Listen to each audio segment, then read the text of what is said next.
Comment se libérer de la dépendance affective? Bonjour, je suis Michael Cody, votre Love Coach. Aujourd'hui, j'ai une invitée de marque qui va vous dévoiler 3 clés pour sortir de la dépendance affective. Alexandra, comment vas-tu? Ben, salut Michael, ça va très bien et toi? Je vais super bien, merci. Euh, Pourrais-tu te présenter pour les personnes qui nous regardent? Bien sûr. Merci de me poser toutes ces questions aujourd'hui. Je suis ravie en tout cas de répondre à tes questions. Donc, moi, je m'appelle Alexandra Cassi, j'ai 31 ans, je suis coach de vie, diplômée et certifiée par l'État. Je suis spécialisée dans la dépendance affective et dans les relations humaines. Donc, moi, ce qui me passionne, c'est vraiment comprendre ce qui se passe dans les conflits, que ça soit en interne ou en externe, comprendre toutes les relations qui nous lient entre êtres humains. Ça, c'est vraiment mon cœur de métier. Mhm. Et par ailleurs, j'accompagne les dépendants affectifs à s'en sortir parce que je suis moi-même passée par là tout simplement. D'accord. Euh, je suis passée par là il y a quelques années, je m'en suis sortie grâce au coaching. Ok. Du coup, j'aimerais te poser une question. Pour en savoir un peu plus sur toi, quel genre de petite fille étais-tu? Quel genre de petite fille j'étais? J'ai toujours été une petite fille qui avait beaucoup de morale, qui Mhm. était pas sage, mais qui était consciencieuse Je et vois. qui était tout le temps en train de se demander tiens, pourquoi un tel et un tel se disputent, pourquoi il se passe ça, pourquoi. Voilà, j'étais tout le temps en train d'essayer de comprendre pourquoi, euh, pourquoi les humains se comportaient comme ils le faisaient. D'accord. Euh, J'aimerais te poser la question, puisque c'est le sujet. C'est quoi pour toi la dépendance affective et comment sait-on qu'on en a une? Alors, la dépendance affective, moi, je dis clairement que c'est un syndrome qui se caractérise par des faits concrets. C'est-à-dire que quand on est dépendant affectif, on peut les lister, hein, on a Mhm. plein de manières de Comportement. fonctionner, Ok. voilà, de fonctionnement qui font que on a ce besoin tout le temps d'être en couple. On a peur d'être célibataire, on a peur de la solitude.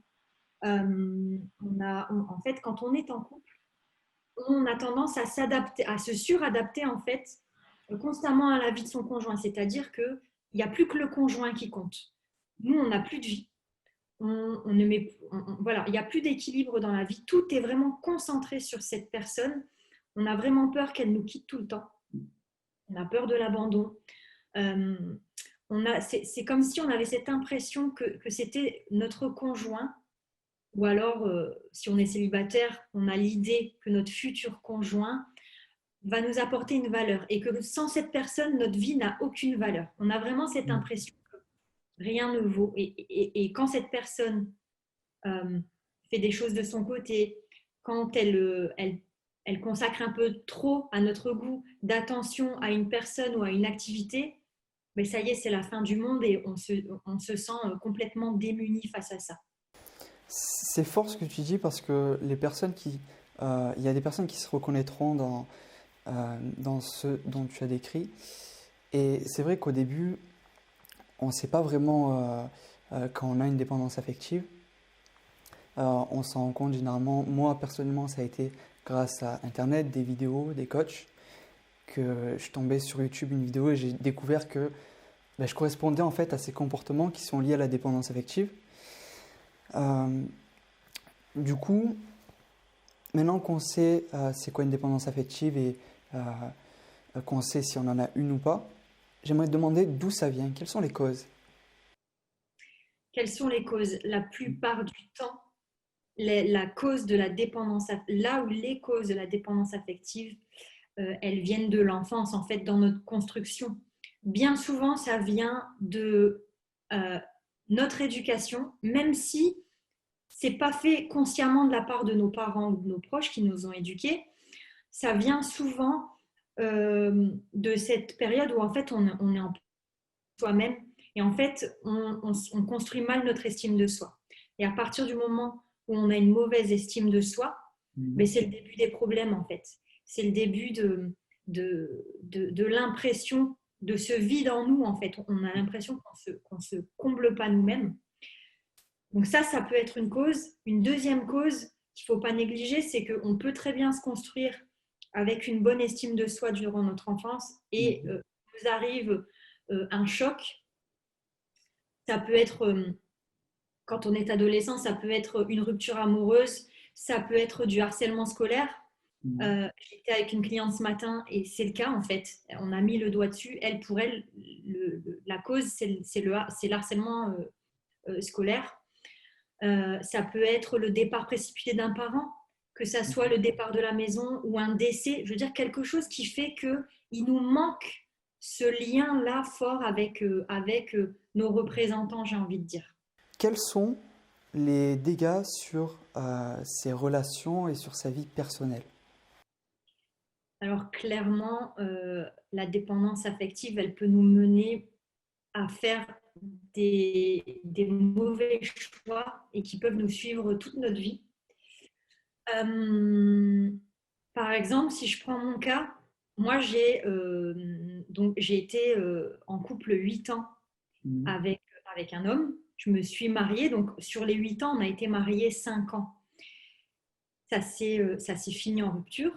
Oui. Pourquoi? Parce que j'ai choisi la mauvaise personne, parce que ma dépendance affective m'a fait garder les yeux fermés tout au long de cette relation.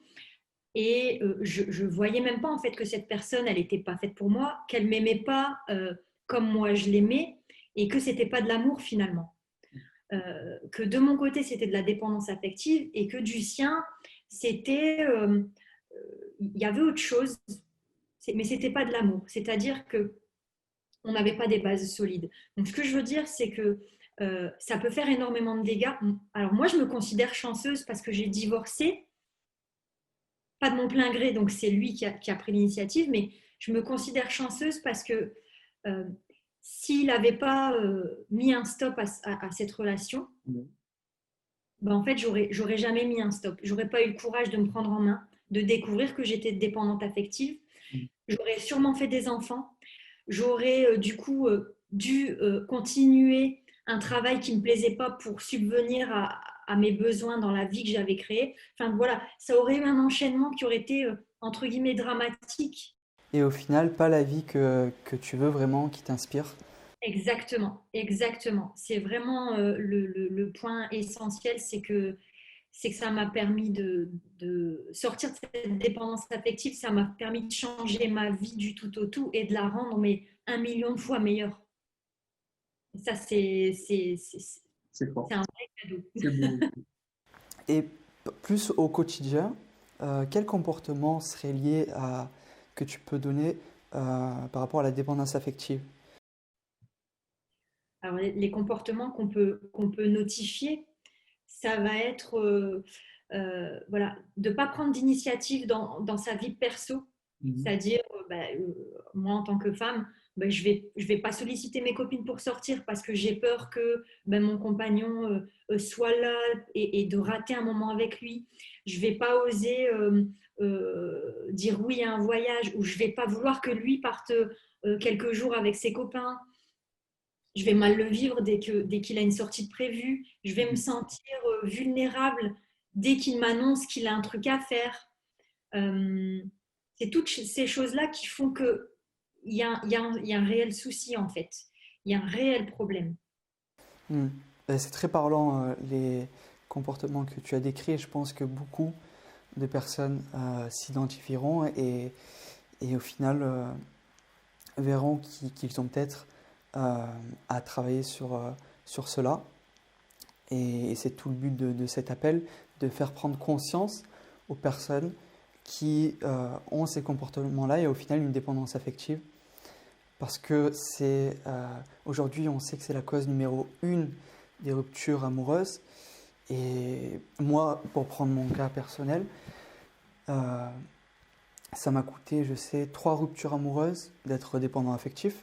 Aujourd'hui, je suis libéré de ça, mais, mais voilà, c'est quelque chose, si on ne travaille pas dessus, euh, ça peut pourrir toutes nos relations et, et sans savoir pourquoi au final. Et puis même, j'imagine avoir aussi ensuite une vision du couple ou des partenaires qui est pessimiste à force d'enchaîner les ruptures, plus croire en l'amour peut-être. Et c'est dommage parce qu'au final, ce qu'on veut vraiment, ce qu'on voulait au début, c'était peut-être avoir une relation heureuse et durable. Et à cause de cela qu'on n'a pas su qu'on faisait comme erreur, c'est ce qui fait qu'on n'a pas du coup la vie qui nous inspire vraiment et le couple qu'on voulait. C'est ça, c'est-à-dire que c'est pas qu'une partie de notre vie, la dépendance affective, c'est toute notre vie. C'est vraiment toute notre vie qui est construite à travers ce prisme-là. Et voilà, on n'a qu'une vie et regretter des moments, regretter sa vie, regretter des moments, c'est une chose, mais regretter sa vie entière, c'est vraiment dommage et triste. Oui, et au final, est-ce que ça serait pas comme donner son bonheur à l'autre, d'être trop dépendant affectivement? Ben, c'est ça, mais c'est aussi le fait d'attendre que l'autre nous donne notre bonheur.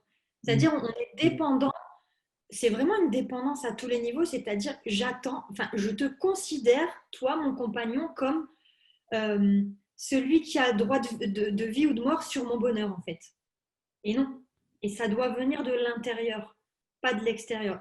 Alors, ça ne veut pas dire non plus qu'il n'y a que nous qui comptions et que l'autre, voilà, et là, pour la déco, c'est pas ça du tout. C'est vraiment trouver un équilibre pour se rendre heureux soi-même et du coup rendre heureux l'autre. Parce que la réflexion que je me faisais ce matin avec une cliente, c'était souvent on tombe sur des mauvaises personnes qui vont venir réveiller notre dépendance affective. Et parfois, on tombe sur des bonnes personnes et on se dit, mais cette personne, elle est super avec moi et malgré ça, j'ai peur, etc. Ben, le risque même là-dedans, si on ne se prend pas en main et qu'on se dit, oui, ben, c'est bon, il est bien avec moi, de toute façon, il comprend. Le risque qu'on a, c'est qu'à terme, la personne se fatigue et nous laisse, ou alors de rendre la personne malheureuse parce que c'est pas lui faire un cadeau. Vivre avec une personne qui est dépendante affective et qui se complaît dans sa peur, dans sa forme de dépression, parce qu'on peut dire que c'est une forme de dépression, vivre avec quelqu'un qui est comme ça, c'est très dur à supporter. Donc, c'est vraiment pas le bon plan, en fait, tout simplement. Oui. Et est-ce que la être dépendant affectif, au final, ça n'entraîne pas des comportements d'une personne jalouse? Et est-ce qu'une personne jalouse n'a pas forcément une dépendance affective? Ça, c'est une bonne question. C'est une bonne question. Je pense que quelque part, alors la jalousie, c'est un trait aussi de la dépendance affective. Alors, on peut dire que dans la dépendance affective, il y a de la jalousie. Est-ce qu'on peut dire l'inverse? Est-ce qu'on peut dire que que quand on est jaloux, on est forcément dépendant affectif? C'est une question sur laquelle je vais me poser concrètement. Mais oui, mais je pense qu'en partie, c'est vrai. Comme tout, hein, en partie, c'est vrai. La jalousie, c'est un sentiment qui est malsain, qui découle d'une insécurité au fond de nous. Parce qu'on a peut-être déjà été trahi, parce qu'on a peur d'être abandonné. Il peut y avoir plusieurs raisons, mais dans tous les cas, elles peuvent être liées à la dépendance affective. Maintenant, il faut toujours aller creuser. Il n'y a pas de stéréotype. Il n'y a pas d'image qu'on peut coller sur telle ou telle personne en disant bon, bah, toi, tu es jalouse, donc tu es dépendante affective, etc. Il faut vraiment aller creuser, il faut vraiment aller chercher les causes profondes et aller comprendre en fait ce qui s'est passé. C'est vrai que moi, en coaching, souvent, le schéma classique, c'est la personne qui est dépendante affective. Du coup, elle est un peu trop disponible dans le besoin. L'autre personne en face, généralement, elle est assez indépendante au niveau affectif. Et du coup, il y a un rapport de force qui est un peu déséquilibré. Ce qui entraîne du coup, ce qui fait que la personne qui est un peu plus haut dans le rapport de force, elle prend acquis la personne qui est dépendante. Et ce qui du coup mène soit à une séparation, soit à une infidélité. mais généralement, ça se finit mal. Mais oui, parce que c'est logique. Il ne faut pas non plus jeter la pierre sur la personne qui vit avec la dépendante affective. Parce que souvent, et trop souvent, j'entends ah oui, mais ça s'est mal passé, c'était un pervers narcissique. Pas forcément. Ça peut être la mauvaise personne sans pour autant être un pervers narcissique. C'est-à-dire que mettez-vous à la place, mets-toi, et vous qui nous regardez, mettez-vous à la place de quelqu'un qui supporte cette dépendance affective. Il n'y a pas de manque qui se crée. Il n'y a pas cette séduction qui doit être faite tout au long de la vie du couple.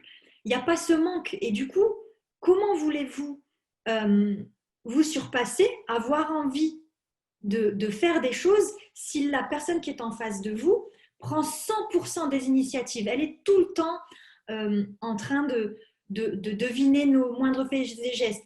Elle est tout le temps en train de programmer l'emploi du temps de peur que la personne fasse sa vie de son côté. Et du coup, vous ne laissez pas à votre conjoint l'opportunité de s'exprimer, de vous faire plaisir, de chercher à vous séduire. Tout ça, ça n'existe plus. Et du coup, effectivement, ça déséquilibre la relation et il n'y a pas de manque qui se crée. C'est vraiment créer le manque, c'est vraiment quelque chose de primordial dans le couple. Mais je suis totalement d'accord avec toi. Au final, je trouve que être dépendant affectif, ça amène à des comportements qui ne sont pas très séduisants, pas très attirants et qui détruisent la séduction dans le couple au final. C'est une des choses que j'ai pu voir moi-même dans mes anciennes relations, mais aussi dans les personnes que j'accompagne et que tu as dû sûrement vivre aussi. J'avais une question par rapport à comment on sait si c'est de l'amour ou une dépendance affective du coup? Alors là, c'est très simple et en même temps pas concret. Vous listez tous les symptômes là, que j'ai donnés tout à l'heure et la liste, elle n'est pas exhaustive. Il y a plein de symptômes, j'ai envie de dire, à cette dépendance affective. Quand vous voyez que vous avez voire plusieurs traits qui vous ressemblent, Oui. allez chercher plus loin. C'est-à-dire qu'il y a sûrement de la dépendance affective. J'ai envie de dire qu'il y a plusieurs niveaux en fait. Comme je disais tout à l'heure, il n'y a pas une dépendance affective avec des cases qu'on remplit. Il y a vraiment différents niveaux. Mais du coup, allez lister un petit peu, dire ça je suis comme ça je ne suis pas comme ça. Est-ce que j'ai tendance à toujours attendre après mon conjoint pour pouvoir faire quelque chose? Est-ce que j'ai besoin de son approbation? Est-ce que j'ai peur qu'il me quitte tout le temps? Est-ce que voilà. Et deuxièmement, en fait, écoutez votre ressenti. Parce que souvent, on le sait au fond de nous. On sait qu'il y a un problème. D'accord. Et ça peut être aussi et de l'amour et de la dépendance affective. Ça peut être les deux en même temps. Oui, souvent j'entends en amour que l'on dit des personnes qui sont souvent dépendantes affectives et qui se disent que j'ai trop donné ou je suis une personne qui donne trop d'amour et qui est destinée au final à être malheureuse ou autre. Qu'est-ce que tu répondrais pour aider ces personnes justement? L'enjeu là, il est vraiment d'aller comprendre les relations humaines. C'est-à-dire que c'est pas parce que je suis gentille et que je donne tout qu'en retour je mérite la même chose. C'est-à-dire, et ça, on ne le donne pas à n'importe qui. Voilà. C'est vraiment d'aller comprendre ma position dans telle ou telle situation. Donc moi, j'utilise des outils concrets. Par exemple, un outil que j'aime par-dessus tout, c'est le triangle de Karpman. Alors, allez sur Google et vous tapez triangle dramatique ou triangle de Karpman et vous aurez des réponses. Et de toute façon, je pense que c'est dans ton guide. Et c'est dans mon guide. Oui, j'en parle.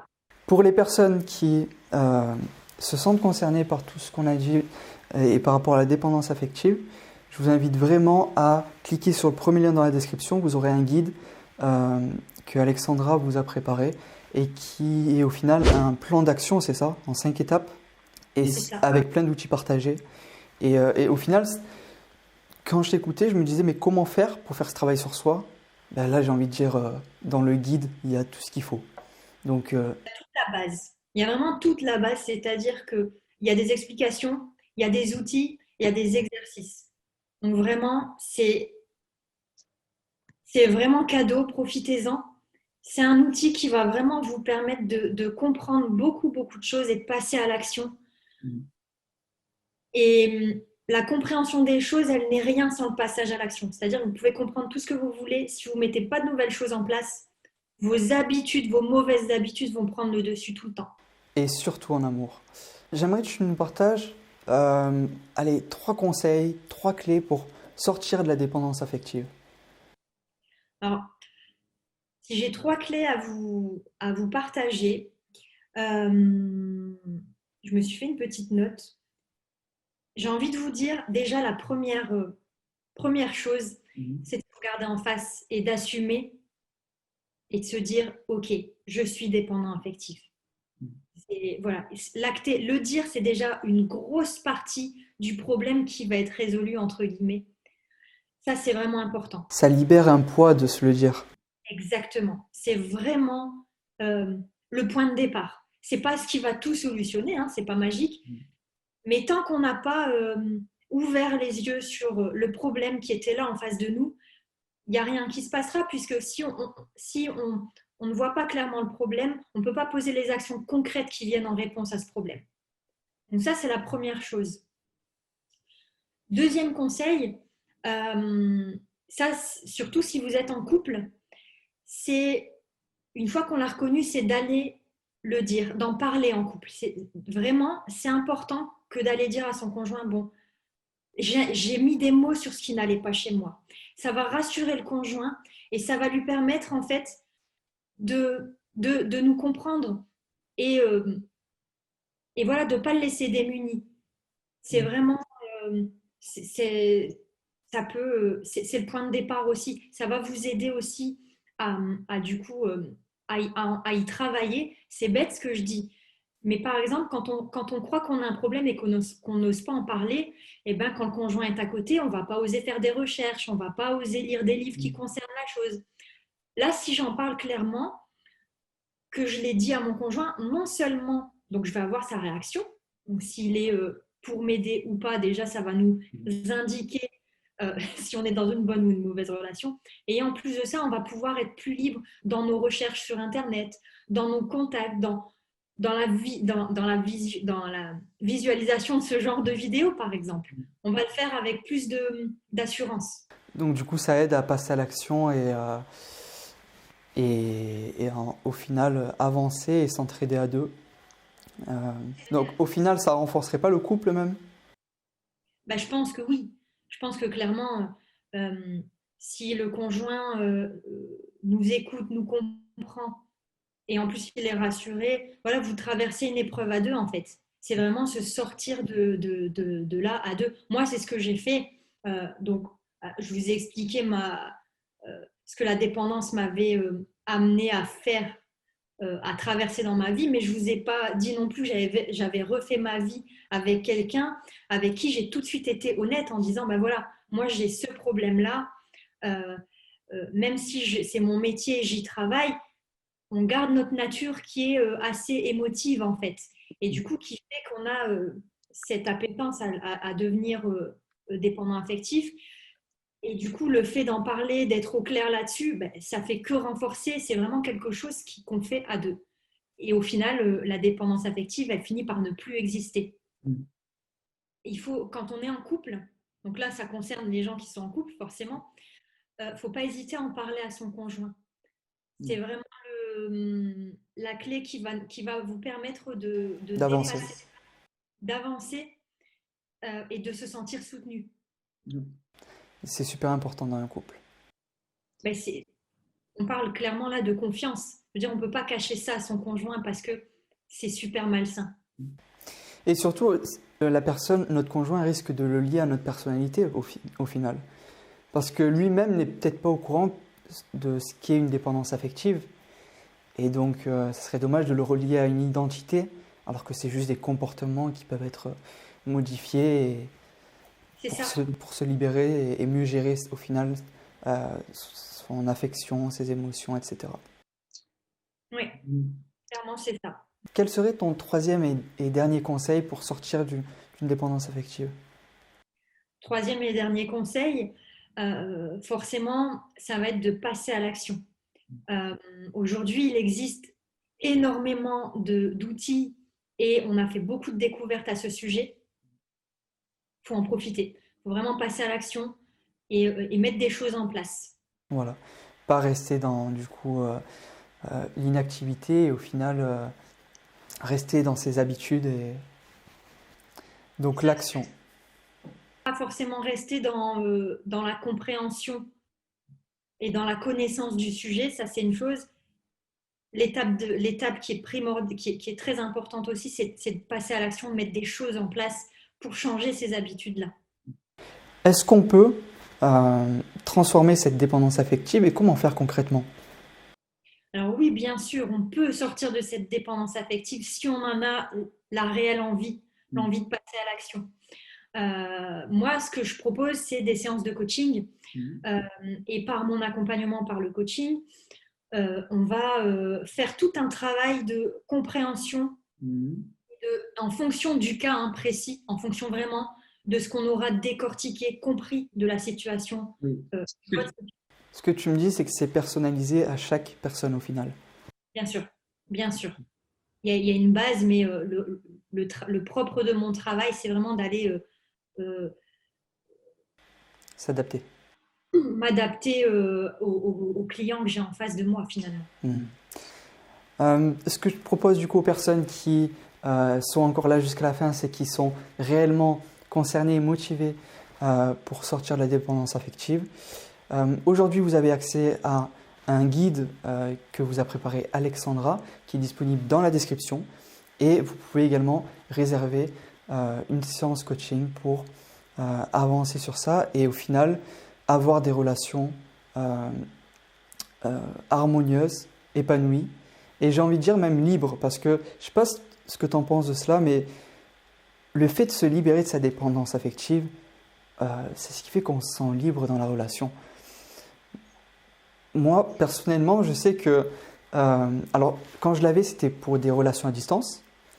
Peut-être ceux qui nous regardent aussi en vivent à distance, avec aussi la période qu'on vit, les difficultés, peut-être ça peut en toucher plusieurs. Moi, dans mes relations à distance, quand j'avais une dépendance, ça se traduisait sous je reste collé à mon téléphone pour attendre un message. Dédier sa journée au final à la personne, aux disponibilités de la personne et en se délaissant un peu en fait. Alors pour moi, et je pense que tu seras d'accord, c'est compatible le fait d'avoir une vie de couple harmonieuse tout en ne pas se délaissant à côté. Mais bien sûr, c'est compatible et c'est même en fait primordial pour la durée de vie d'un couple. Et ça, tout bon dépendant affectif qui se respecte a du mal avec cette idée de se dire mais je ne peux pas être heureux seul dans mon coin. Enfin voilà, c'est pas possible. Et si en fait c'est possible et c'est même très très important. Donc pour toutes les personnes qui veulent aller plus loin avec Alexandra, vous avez le guide dans la description. C'était un plaisir de t'avoir sur la chaîne. J'espère te revoir bientôt. Avec plaisir. Et si aujourd'hui je l'ai fait venir, c'est parce que c'est une experte dans son domaine et elle peut vraiment vous aider à vous libérer de la dépendance affective. Donc je vous recommande vraiment de suivre son guide ou de réserver une séance. Tous les liens sont dans la description. Mettez un like si la vidéo vous a plu. Et je te souhaite de passer une excellente journée. Merci. Merci, vous aussi. Merci de nous avoir écoutés. Bye bye.